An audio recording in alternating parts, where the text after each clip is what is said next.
Sir এখন তো অনেক কম বয়সী ছেলে মেয়েদের খুব হাঁটুর ব্যথা হয় বা বাতের ব্যথা হয়, তখন সেই ক্ষেত্রেও কি নি রিপ্লেসমেন্ট করা প্রয়োজন হয় নাকি কোনো মেডিসিনেও এটা কাজ করে? আচ্ছা আচ্ছা, সেখানে আমাদের বুঝতে হবে হাঁটু প্রতিস্থাপন তখন দরকার পড়ে যখন এটা একদম শেষ পর্যায়ে পৌঁছেছে, জয়েন্ট ড্যামেজ। আচ্ছা।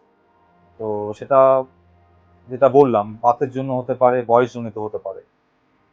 তো কিন্তু যেটা রিলেটিভলি কম বয়সে এখন হচ্ছে বিভিন্ন কারণে হাঁটু ব্যথা, সেগুলো বিভিন্ন কারণ থাকে। তো শুরুর দিকে হচ্ছে সেটা ট্রিটমেন্টটা হচ্ছে কারণটা জেনে, সেটা বাতের জন্য হোক বা অন্য কোনো লিগামেন্টের জন্য হোক বা অন্য কোনো কারণে হোক, সেই কারণটা জেনে সেই মতো তার চিকিৎসা হয়।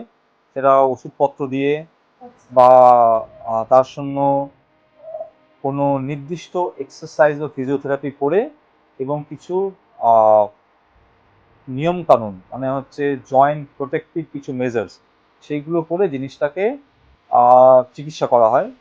কিন্তু হাঁটু প্রতিস্থাপন একদম শেষ পর্যায়ে গেলে, যখন কোনো কিছু ট্রিটমেন্ট আর এফেক্টিভ না এবং জয়েন্ট ড্যামেজটা একদম অ্যাডভান্স, তখন দরকার পড়ে। তখন দরকার।